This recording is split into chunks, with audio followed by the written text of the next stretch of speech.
Hey everyone, welcome back to my channel. आज के important idioms करेंगे। Number 1, Big Apple. Big Apple आप सबको पता होना चाहिए कि न्यूयॉर्क सिटी को बिग एप्पल के नाम से भी जाना जाता है। सो न्यूयॉर्क सिटी को बिग एप्पल बोला जाता है। सो कितना इंटरेस्टिंग है ना, कितनी ब्यूटीफुल है इंग्लिश। एग्जाम्पल देखेंगे। They had a great vacation in the big Apple. इसका मतलब उन्होंने न्यूयॉर्क में अपना एक बिग वेकेशन यानी कि अच्छी खासी छुट्टियाँ मनाई हैं। Next, your salaried days. Your salaried days का मतलब क्या होता है? जब हम बहुत यंग होते हैं, जब कोई भी यंग होता है और इनएक्सपीरियंस्ड होता है, नौसिखिया जिसको बोलते हैं, नया नया। सो योर सैलिड डेज का मतलब होता है a time when you were young and inexperienced. When we get together with school friends we talk about our salad days.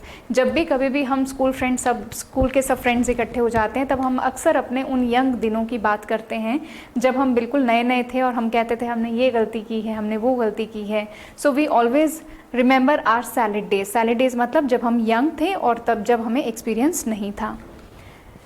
Next, bring home the bacon. देखिए, ब्रिंग होम द बैकन का मतलब क्या होता है?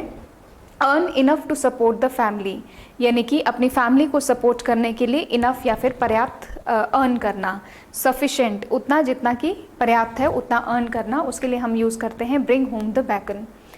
Amy is a single mom and she works long hours to bring home the bacon. Bacon का मतलब कि home the bacon का मतलब कि अपना घर चलाने के लिए वो अच्छा अर्न कर लेती हैं। Save your bacon, save you from risk. Risk से बचाना।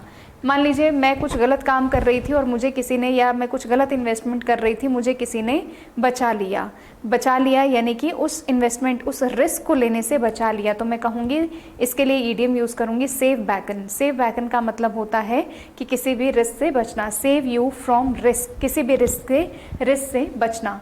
माई son's quick idea to solve my problem saved my bacon, यानी मेरे बेटे द्वारा दिया गया जो आइडिया था उसने मुझे इस रिस्क से बचा लिया। Put all your eggs in one basket. Invest everything in only one plan. एक ही प्लान के अंदर, आप देखिए ये आपको बास्केट दिखाई दे रही है, एक ही प्लान है और एक ही प्लान में सारा कुछ इन्वेस्ट कर दिया। मतलब डिफरेंट सेक्टर्स में नहीं, एक ही चीज़ में कहीं ना कहीं पूरी तरीके से इन्वेस्टमेंट कर देना। He put all his eggs in one basket and when his business failed he was in trouble. जब उसने पहले तो क्या किया कि एक ही बिजनेस में उन्होंने अपने सारे एक ही बास्केट में एग्स रखना, मतलब सारा इन्वेस्टमेंट एक जगह कर दिया और बाद में जब वो फेल हो गया तो क्या हो गए, थोड़ा सा ट्रबल में आ गए।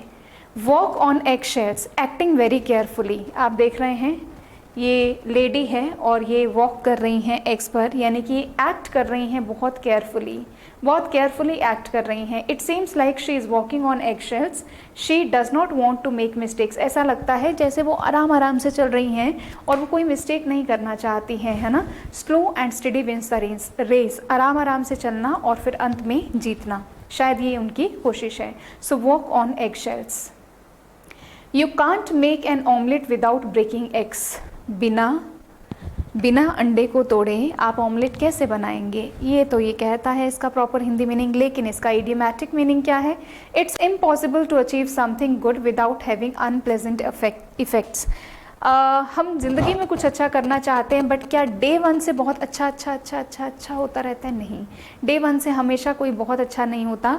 हम एफर्ट्स करेंगे, कुछ फेल होंगे, कुछ सीखेंगे, कुछ बुरा होगा, फिर कुछ अच्छा होगा, फिर कुछ बुरा होगा, फिर कुछ अच्छा होगा, तो ये लर्निंग चलती रहेगी। तो यानी कि ये कहना चाह रहे हैं कि it's impossible to achieve something good, कुछ भी अच्छा कर रहे हैं हम तो विदाउट हैविंग अनप्लेजेंट इफेक्ट्स के बगैर वो नहीं होगा। If you want to pass the exam you need to study much harder. You can't make an omelette without breaking eggs. अगर आप स्टडी कर रहे हैं और हार्ड वर्क जब तक आप नहीं करेंगे तब तक आप विनर नहीं बन सकते हैं। So this is all about you can't make an omelette without breaking eggs. Butter fingers, a very clumsy person. A very clumsy person होता है जो बहुत केयरलेस है, जो बहुत ऑकवर्ड है। क्लम्जी कभी कभी मीनिंग भी आ जाता है, तो ध्यान रखिए केयरलेस होना ऑकवर्ड होना क्लमजी कहलाता है।